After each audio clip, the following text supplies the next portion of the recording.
학문적 소양. 학문이라는 말, 그 Wissenschafts죠. Wissenschaften 독일어로. 그 학문은 언제나 현실 비판에서 시작됩니다. 그래서 정치인의 무능함은 미성숙에서 온다는 거예요. 그래서 내가 인사평가를 할 때 이런 학문적 기반을 통해서 뭘 보는 거예요? 이 사람이 유능하냐 무능하냐 이 두 가지를 판별해 주는 거예요. 이 사람은 유능하다 무능하다. 어느 정도 유능하고 어느 정도 무능하다. 거기까지는 필요 없어. 그거는 이제 영양 진단을 해야 되니까. 그래서 인사평가는 무능하다 유능하다. 이 사람이 포지티브하다 네거티브하다. 이런 정도로만 구별할 수 있어도 괜찮은 거죠. 그런데 그 인간의 무능함, 정치인의 무능함, 이 모든 무능함은 어디서 오느냐? 미성숙에서 온다는 거예요. 누가 말했냐? 칸트가 말했어요. 이 무능함은 미성숙에서 온다는 거예요. 한번 읽어보겠습니다.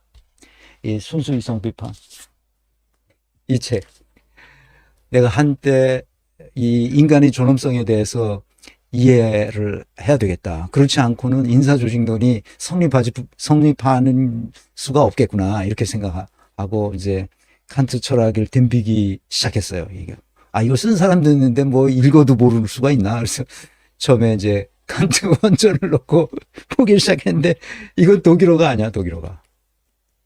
그러니까 벌써 250년 전, 대략 한 230년, 250년 전 독일에서 쓰던 독일어가 그게 못 읽어요. 독일 학생들도 못 읽습니다. 그런데 내가 무슨 수를 읽어요. 그래서 하여튼 칸트서부터 시작됐다는 건 알았어요. 그래서 인간의 존엄성이 칸트로부터 시작됐다는 것을 알았어요. 그래서 공부를 하긴 해야 되는데 언제 할지 몰라서 칸트에 관한 해설서를 쭉 모아서 그걸 보기 시작했죠.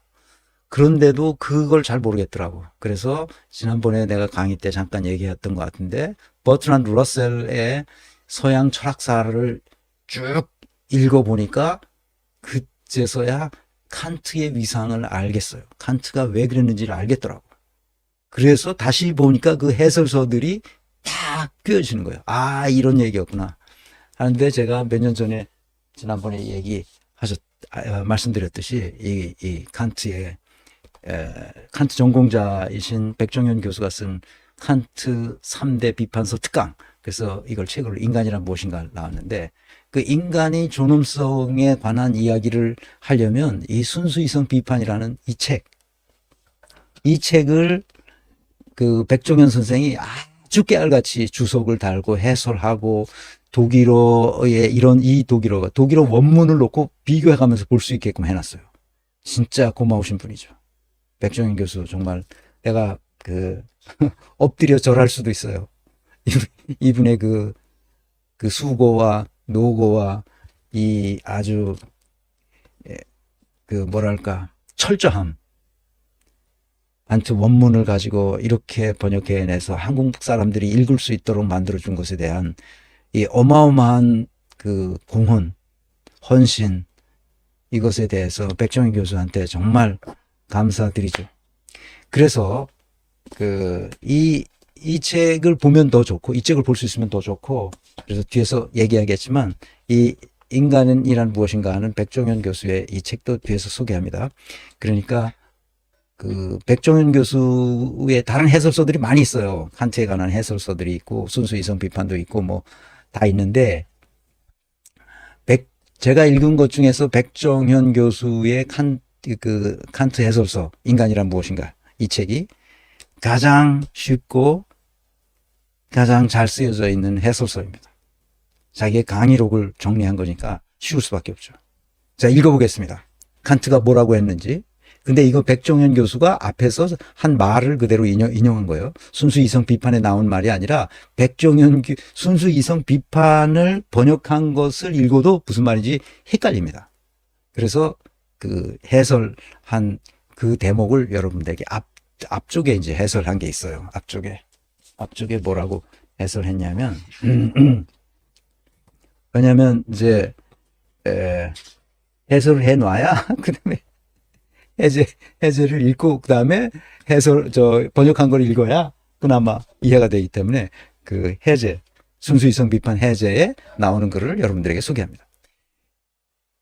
자신이 아직 계몽된 시대는 아니지만 계몽된 시대가 아니라 계몽의 시대에 살고 있다고 파악한 칸트는 계몽이란 사람이 자기 탓인 미성숙으로부터 벗어납니다. 계몽이란 자기 탓인 미성숙으로부터 벗어납니다. 이렇게 규정합니다. 미성숙이란 타자의 지도 없이는 자신의 지성을 사용하지 못하는 무능력이다. 그러므로 그리고 그 무능력의 원인이 지성의 결여에 있는 것이 아니라 타자의 지도 없이 자신의 지성을 사용하고자 하는 결단과 용기의 결여에 있다면 그 무능력은 자기 탓이다. 칸트가 이렇게 말했다는 거예요. 그러므로 계몽의 표현은 과감히 분별하라. 너 자신의 지성을 사용할 용기를 가지라. 이렇게 돼 있다는 거죠. 자, 이 무슨 얘기냐면 미성숙은 어디서 생기느냐? 자기 자신의 원래부터 장착되어 있는 이성을 사용하지 않는다는 데 있어요. 이성을 쓰면 돼요. 근데 이성을 안 쓴단 말이에요. 그러니까 이성이 뭐라 그러지? 생각하는 힘이죠. 여기서 이성은 Vernunft, 독일어에 Verstand와 Vernunft가 있는데 Vernunft로서의 이성, 생각하는 힘, 그걸 안 쓴단 말이에요. 그걸 안 쓰기 때문에 어떻게 되는 거예요? 무능력한 거지. 무능함은 이성의 힘을 안 쓰는 데서 온다는 거예요. 그것이 바로 이성의 힘을 안 쓰는 것이 바로 미성숙이라 그런 뜻입니다. 그래서 과감히 분별하라는 거야. 무엇이 옳은지 그른지, 무엇이 진리인지 거짓인지, 무엇이 추하고 악한지를 분별하라는 거야. 과감히 분별하라. 이게 계몽의 표현이야. 계몽 시대에 강력하게 주문했던 것이 칸트가 주문했던 과감히 분별하라. 너 자신의 지성을 사용할 용기를 가지라. 그래서 칸트는 이 계몽을 위해서는 다름 아닌 자유가, 그것도 모든 문제에서 자신의 이성을 공명하게 사용하는 자유가 필요하다고 본다. 칸트의 비판 철학은 이 같은 칸트의 자기 시대의 정신, 자기 시대의 과제에 대한 반성으로부터 나온 철학적 작업의 결실이다. 사실 그의 비판 철학 전체는 그 자체로 계몽 철학이다. 코페르니쿠스, 갈릴레이, 뉴턴이 과학에서 계몽시켜줬던 거죠. 로크, 루소, 그러니까 이 계몽 시대에 있었던 사람들이죠. 로크, 루소, 홉스, 로크, 루소 이렇게 민주주의 체제를 이렇게 사회 계약론 체제로 얘기했던 철학자들 있잖아요. 그러니까 로크, 루소, 볼테르가 정치 사회에서 계몽 정신을 시연했다면 칸트는 무엇보다도 철학의 본령인 형이상학에서 그것을 시연했다. 형이상학이 모든 철학의 기반이 되는 거잖아요. 사회 이론이든 정치 이론이든 법률 이론이든 형이상학이 기반이 되는 거죠. 그래서 그것을 철학의 본령인 형이상학에서 계몽 정신을 시연했다는 거지. 왜? 이때도 여기서 왜 너 지성을 사용하라. 생각을 해라. 분별해라. 너 자신의 지성을 사용할 용기를 가져라. 이런 말을 했냐면 그렇게 할 수 있는 자유가 없는 시대였다는 거야. 그게. 그래서 그런 용기를 가지라, 분별을 하도록 결단하라, 이런 얘기를 칸트가 말했던 이유는 기독교가 쫙 잡고 있었단 말이에요. 이 18세기 말 19세기 초까지 쫙 잡고 있었거든. 그러니까 그 자유가 그렇게 중요하다는 거죠. 계몽을 위해서는 다름 아닌 자유가, 그것도 모든 문제에서 자신의 이성을 공명하게 사용할 자유가 필요하다고 봤다는 거죠. 그 다음에 실천 이성은 무엇이다? 인간의 존엄성은 그래서 이 순수 이성을 이해해야만 실천 이성을 이해할 수 있어요. 그래서 순수 이성이 맨 처음에 나온 거고, 이 실천 이성은 그 뒤에 따라서 나옵니다. 한 7년간의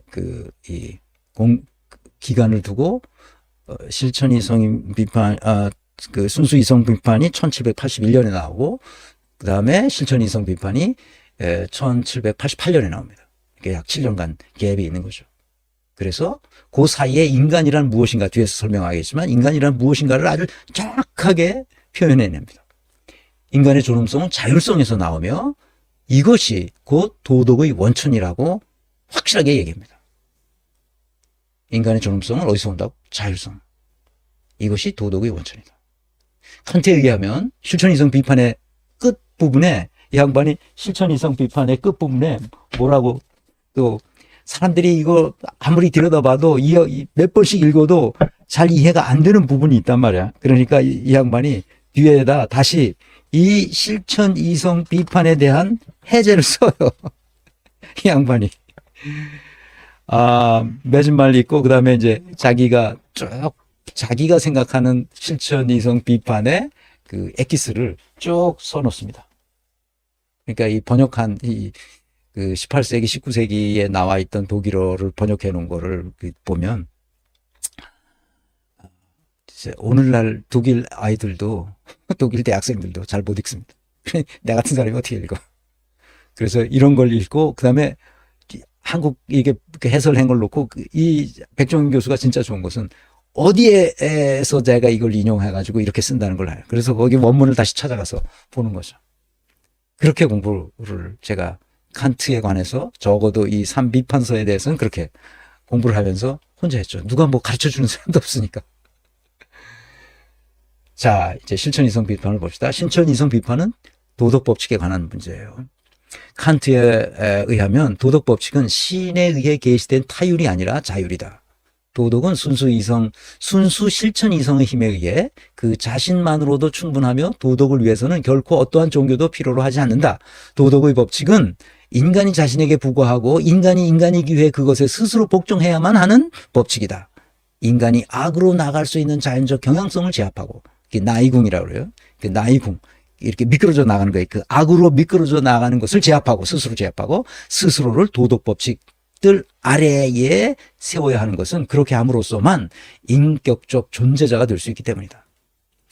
인간은 자연 가운데서 태어나 자연 안에서 살고 있는 자연물 중의 하나로서 자연 법칙의 지배 아래 있으면서도 다른 한편으로 여타의 자연 사물과는 다른 인격으로서의 존엄성을 가져야 한다는 이상을 가지고 있다. 그 이상이 바로 뭐라고? 도덕 법칙이다. 인간은 도덕적으로 행위함으로써 인격적일 수 있으며 인간이 인격적일 때 그는 이런저런 쓸모에 따라 값이 매겨지는 물건, 즉 무엇을 위한 수단이 아니라 그 자체로서 가치를 갖는, 즉 존엄성을 갖는 목적으로 생각될 수 있다. 그러니까 칸트에 따르면 다름 아닌 인간의 존엄성에 대한 인간 자신의 이념이 도덕의 원천인 셈이다. 다시 말하면 인간은 자유라는 거예요. 이제 뒤에서 잠깐 이 책을 소개했습니다. 목적의 왕국. 여기 이해하셨죠? 인간의 존엄성에 대한 자기 자신의 이념이 도덕의 원천이라는 거예요. 인간의 존엄성은 자율성에서 나오며 이것이 곧 도덕의 원천이다. 하는 것이 칸트가 인류에게 남긴 위대한 유산이죠. 뭘 그렇게 대단하냐? 김상환 교수가 쓴 칸트를, 왜 칸트인가? 이 책도 여러분 꼭 보시면 좋습니다.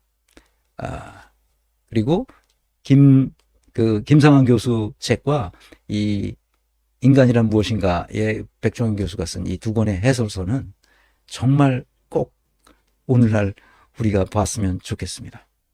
다른 해설서도 많은데 그 해설서는 좀 부분적이기도 하고 또 해설서를 읽다 보면 그냥 그런가 보다 하는데 이 책들은 아주 명쾌하게 잘 정리되어 있습니다.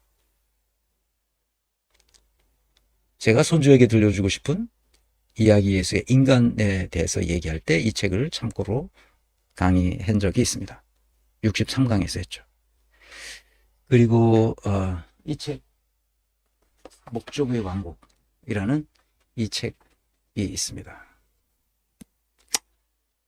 이 책 2007년에 번역돼 나오는데 크리스틴 코스가드라는 이 학자는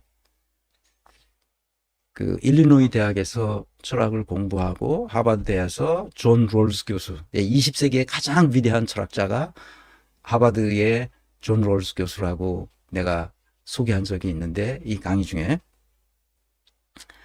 그 존 롤스 교수의 지도를 받아서 박사학위를 받고 예일대, 시카고대 같은 데서 여러 대학에서 강의를 하다가 최종적으로는 하버드대에 와서 도덕 철학을 가르치던 사람이에요. 지금은 은퇴했습니다. 그래서 자기가 쓴 이 책, 이 목적의 왕국이라는 이 책, 이거 예전에 나와가지고 지금은 살 수 없는 것 같습니다. 지금은 절판이 돼가지고 안 파는 건데 이 책은 두꺼운 책인데도 자기가 그동안 쭉 일생을 통해서 써왔던 논문들을 필요한 논문들을 쭉 정리해서 그 정리한 논문을 새롭게 다시 정리한 책, 그 책입니다, 이게. 그래서 이 사람이 어떤 생각을 젊었을 때부터 해서 여기까지 왔는지를 말해주는 책이에요. 전부 13개의 13가지의 자기가 써왔던 논문들을 정리해 놓은 책이에요. 그래서 이게 그 한 주제로 쭉 쓴 게 아니고, 그래서 논문을 편집해 놓은 것이기 때문에, 뭐랄까, 필요할 때마다 이렇게 목차를 보고 찾아서 보면 됩니다. 그런데, 칸트의 철학 체계를 조금 이해한 사람은 저거를 이해할 수 있는데, 첫 들여다보면 저게 무슨 말인지 모르겠어요. 인간을 목적으로 대하라는 거 아니에요. 인간이 그 존재 자체가 목적이라는 거 아니에요. 어떤 수단이나 어떤 자원으로도 도구로 인간을 쓰면 안 된다는 거죠. 그게 도덕 법칙의 핵심이에요. 칸트 윤리학의 핵심인데, 그것을 현대적으로 재해석한 사람이 바로 크리스틴 코스가드라는 사람이에요. 현대적으로 해석한 거죠. 그건 이미 한 200년 전, 250년 전 얘기니까 지금 우리에게 현대적으로 재해석한 거죠. 칸트의 철학을. 내가 그럼 왜 이런 걸 자꾸 이렇게 하려고 그러냐. 이런 깊이 있는 논의도 필요하지만, 미국에서 지금 트럼프 저 사태를 보면서 이렇게 깊은 그 칸트 철학을 이해하고 가르치는 학자들이 미국에도 한두 명이 아닐 거 아니에요. 수많은 사람들이 이것을 연구하고 가르치고 그러는데, 이것을 실천할 수 있는 구조와 시스템을 갖추지 못하고 있다는 거예요, 미국이. 나는 그게 미국의 가장 큰 문제라는 거예요. 모든 학문은 우리 현실을 개혁하기 위해서 있는 거예요. 철학도 마찬가지입니다. 칸트 시대에 그 시대의 아픔을 해결하기 위해서 자기가 책을 쓴 거예요. 순수 이성 비판, 실천 이성 비판, 판단력 비판, 그 다음에 그 종교에 관한 여러 가지 얘기, 이 국제적 평화, 이런 거를 위해서 어떻게 해야 된다는 것을 자기 철학자로서 다 견해를 밝혔거든요. 왜? 현실을 바꾸려고. 인간에게 자유가 주어져 있는데 그 자유를 마음껏 쓰라는 거예요. 근데 왜 쓰지 않고 있느냐? 지금 그 얘기를 하는 거예요. 칸트가. 그런데 그 칸트의 견해를 오늘날 이렇게 훌륭한 연구가 있음에도 불구하고 이것이 실현되지 않고 있어요, 미국에서. 그 놀라운 거예요, 이게. 난 우리나라가 이런 연구도 없으려니와 우리나라는 너무 천박하는 거예요, 그러니까. 미국을 따라가서 그래요. 그래서 앤드류 보이 영국 사람인데, 영국 사람이 독일 철학 개론, 칸트에서 하버마스까지. 어디 갔나? 여기 있구나. 이게 아주 제목이 좀 크게 썼으면 좋겠는데 이렇게 조그맣게 썼어요. 그래서 이 책은 칸트에서 하버마스까지 있다. 그러니까 인류 역사에서 철학자로서 가장 위대한 철학자를 되려면 플라톤과 아리스토텔레스 이후에 나는 칸트라고 생각해. 나는 뭐 철학을 아는 사람이 아니니까 내가 보기엔 그렇다는 거지. 그래서 칸트의 혁명서부터 하버마스까지를 영국 철학자가 독일 철학을 개론으로 썼어요. 그래서 이 책을 최근에 나온 책인데, 금년 4월에 나온 책이에요. 그래서 다시 쭉 봤죠. 이제는 이런 책이 나와도 그냥 쭉 볼 수는 있으니까 내가.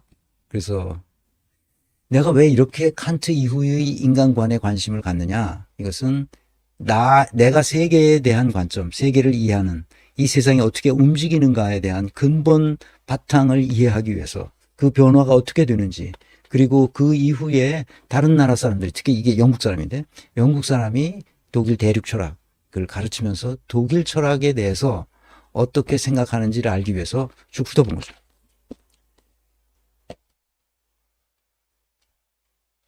인사조직론의 관점을 업데이트하기 위해서, 즉 학문적 소양을 나 스스로도 쌓아가면서 내가 반성할 점이 무엇인지를 알아보기 위해서 그렇게 하는 거죠. 아마 나는 죽을 때까지 그럴 것 같습니다. 그것이 독일에서 공부하기 시작하면서 지금까지 계속되고 있어요. 업데이트할 게 있나 없나. 최근에 나온 그 인간관에 관한 문제뿐만 아니라 이 세계에 관한, 그리고 인사평가와 영양진단에 관한 새로운 문헌들이 있나 없나를 늘 예의주시하고 있습니다. 업데이트해야 되니까. 그게 내 생활 습관이 돼가지고 그렇습니다. 그래서